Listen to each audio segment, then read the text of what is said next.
Quite funny when you see all the reports just recently about car sales in the UK. all the absolute crap.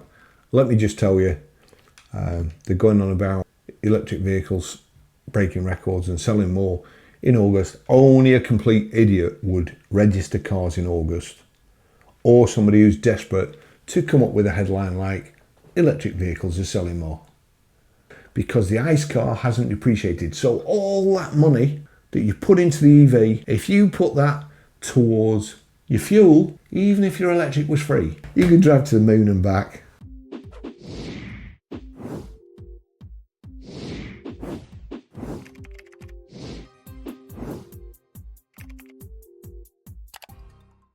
The amount that we'll lose by doing this is just unthinkable. It really is unthinkable.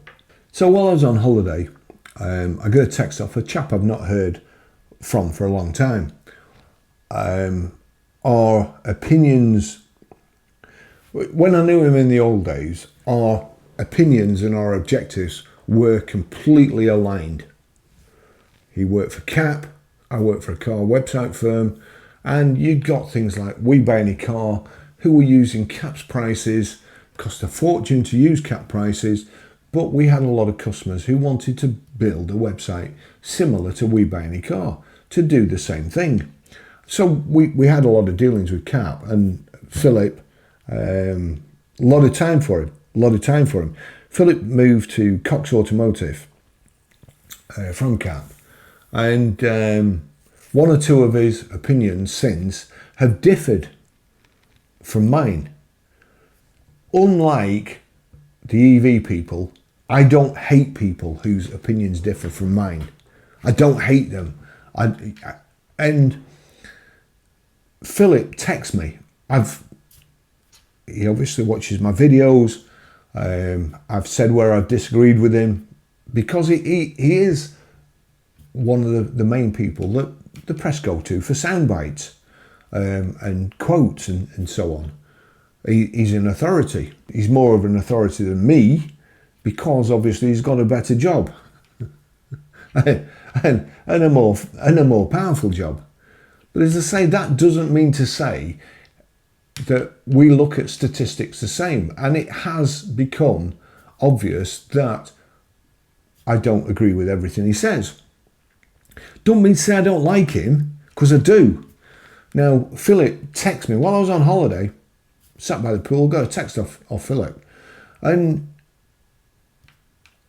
we must catch up. And I would dearly love to catch up. And he also said, we can discuss the figures, what I'm thinking, what he's thinking. That's great. That's great too.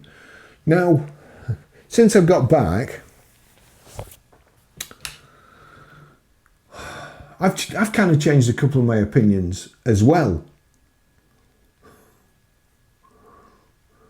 Not drastically, but just the lesser of two evils.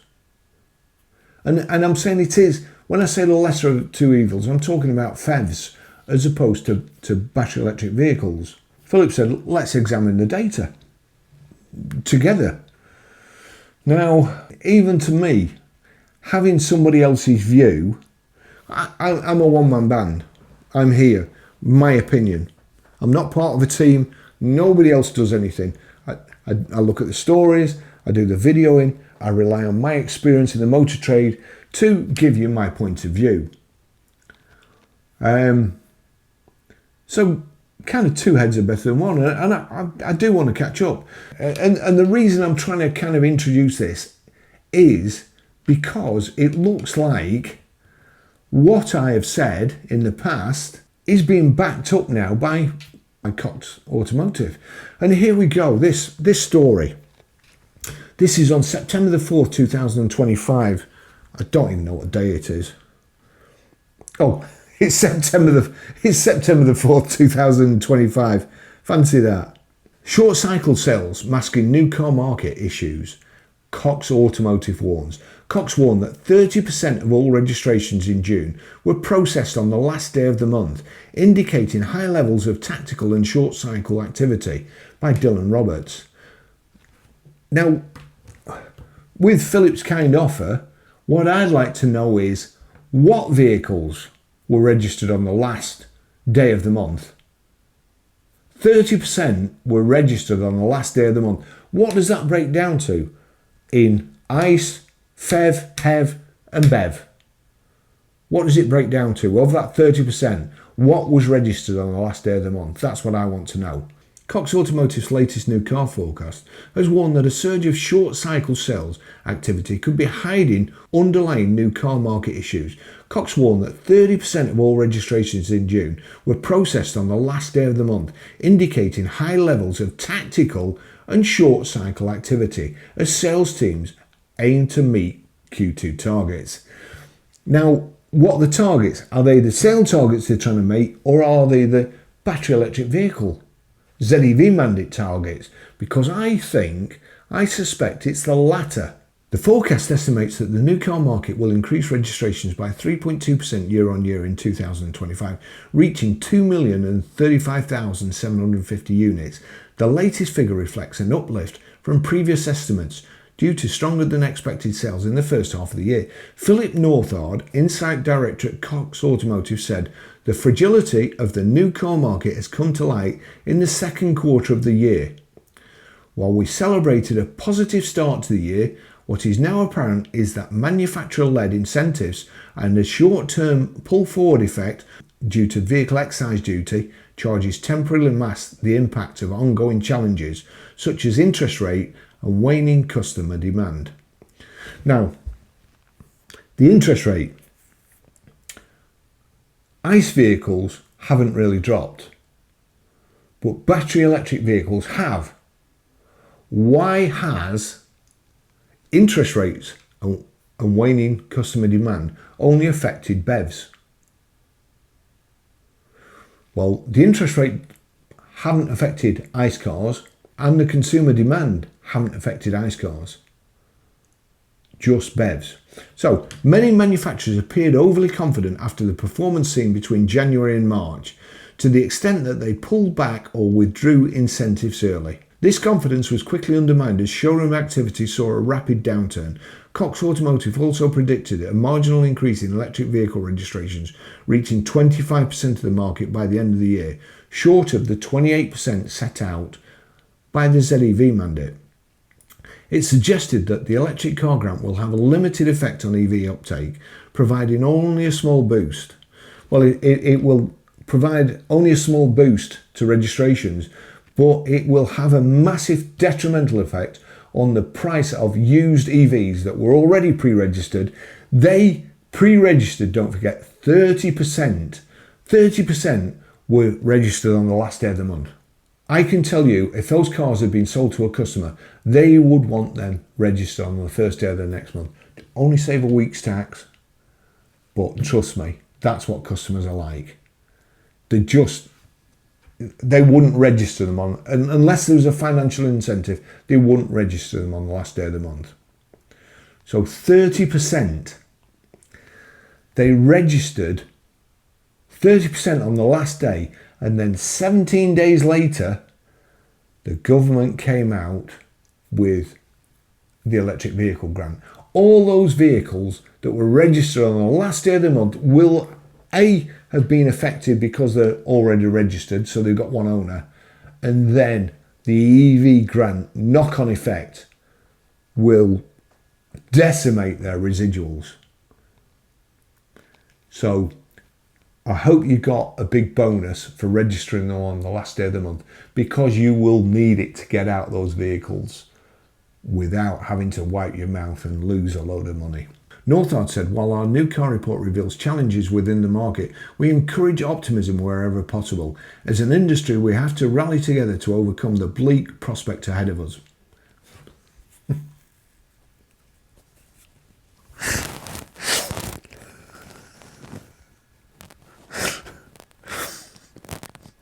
Philip, when we do go for lunch, I'm going to have to get you on this one. Northard said, while our new car report reveals challenges within the market, we encourage optimism wherever possible. As an industry, we have to rally together to overcome the bleak prospects ahead of us. Oh, dear me. That's a killer. Working to refine business models, enhance customer value propositions and supercharge operational efficiency will be crucial to overcome the waves of uncertainty across the new car industry. Rather than sink into these challenging times, retailers must rise to the challenge and take hold of the opportunities an increasingly competitive market offers to them. That's June. So that's the real picture from Cox Automotive. What do you think is going to happen in July and August? Because we're now September the 1st. September the 1st, the new car registration, 75 plate. Keep up with the Joneses. Mildred, Tom and Betty, they've got a new car. We'll have to get one now. It's a new reg. Yeah, 75 plate. They haven't gone and bought one of those 25 plates. They've actually waited to get the new plate. Phew. Money to burn. And let's just hope their EV doesn't, because they're like a bit close to us. So, like I say, 30% were registered on the last day of June. More than a quarter of cars sold in August were electric vehicles, SMMT figures. Not since late last year have electric cars seen such a high, electric cars, not battery electric vehicles, electric cars, seen such a high proportion of overall sales, suggesting the industry could again meet its annual target. Sarah Taffy Maguire, she must be Welsh. A greater proportion of electric cars were sold last month than at any point this year. Industry data shows more than a quarter, 26.5% of cars sold in August were electric vehicles, EVs, not BEVs, according to the figures from Motor Lobby Group. Oh, Motor Lobby Group. Who are they lobbying for? They don't lobby for me. The Society of Motor Manufacturers and Traders, SMMT. It's the largest amount of sales since December 2024. Do you know when? Do you know when the most brain dead time to register a new car is? December, because January the 1st, it's a year older and it's worth a heck of a lot less. So only an idiot would register a car in December. Do you know when the next time? August. New registration. Nobody registers cars in August or December because they would be stupid to do so. New year, January the 1st. New letter, September the 1st. And boy, does that devalue your car. So only the thickest, most ignorant, stupid person or somebody who is trying to fudge the figures to get a nice percentage would register a vehicle in December and August. If you were a sales manager,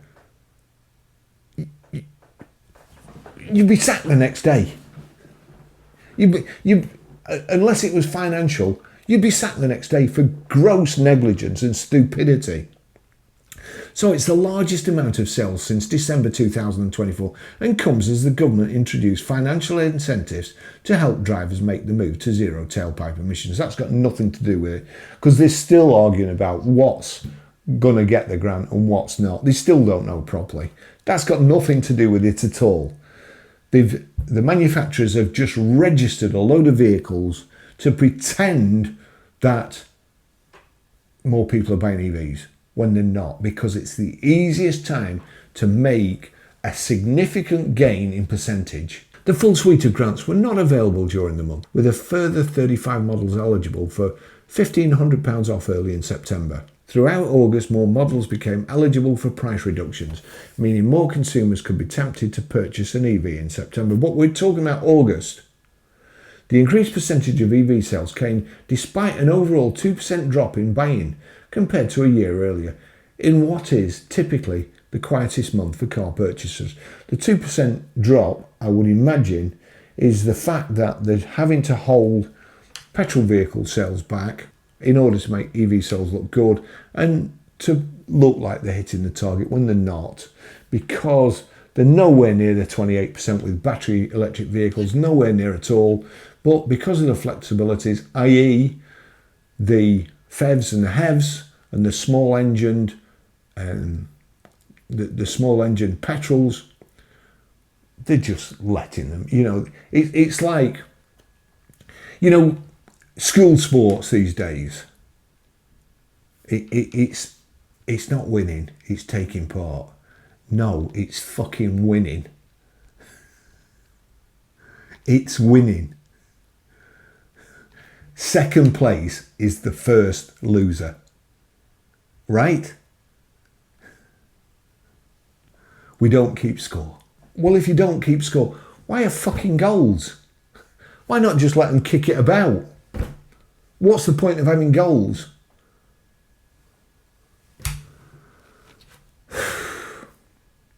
The numbers suggest the car industry could be on course to meet the government's zero-emission vehicle, ZEV mandate, the think tank Energy Climate Intelligence Unit has said. Wow.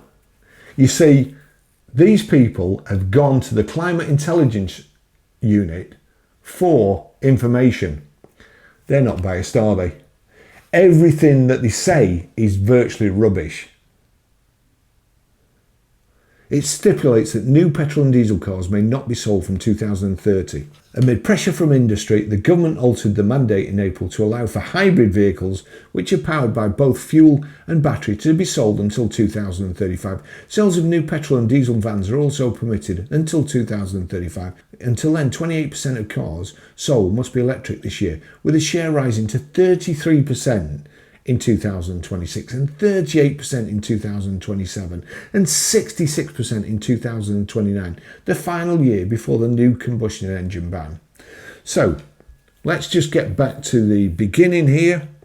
A greater proportion of electric cars were sold last month than at any point of the year. So the hybrids and the PHEVs, how far do you think they get on electric?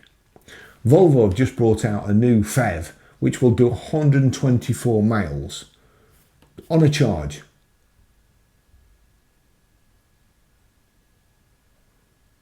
But it'll do 620 on petrol. So it's more a petrol, isn't it? It's not an electric vehicle. And all these are the same. They don't do more, PHEVs and HEVs don't do more on electric than they do on petrol. So they're not a fucking electric vehicle. Okay? They've got electric assistance. They're an ICE vehicle with electric assistance, which is why I've changed my opinion. And I think, don't get a BEV, get a PHEV. Because, as they say, the average journey is under 20 miles a day. If you get a PHEV that'll do 20 miles a day and you plug it in at home, and then once it's plugged in, you move it down the drive or shove it outside so it can't set fire and take your family out and your house. And then when you're going on a long trip, just put some petrol in. By all means, charge it up, use as much electric as you can, move on to petrol. When you get to your destination, charge it up again for the trip back. You know, it makes sense. But it's not an electric vehicle.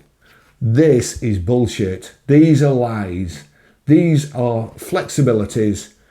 Colin knows from the Climate Intelligence Unit, who says here they've gone to them, a think tank. It couldn't be further from a think tank. Think tank Energy and Climate Intelligence Unit, ECIU, has said it stipulates that new petrol. The numbers suggest the car industry could be on course to meet the government's zero emission vehicle ZEV mandate, the think tank Energy and Climate Intelligence Unit has said.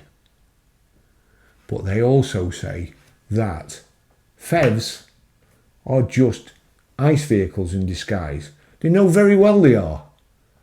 So what they're putting here is misinformation. They know very well that that is not correct. They know very well that it's, as I say, it's like going to the World Cup and everybody getting a prize. If we don't keep scores and there's no winners, what's the point of playing? What's the point of trying your hardest? I watched a video the other day of Paul Scholes. Now, Paul Scholes, he's got asthma. He's ginger. He's brilliant. Christ almighty, the amount, and Beckham,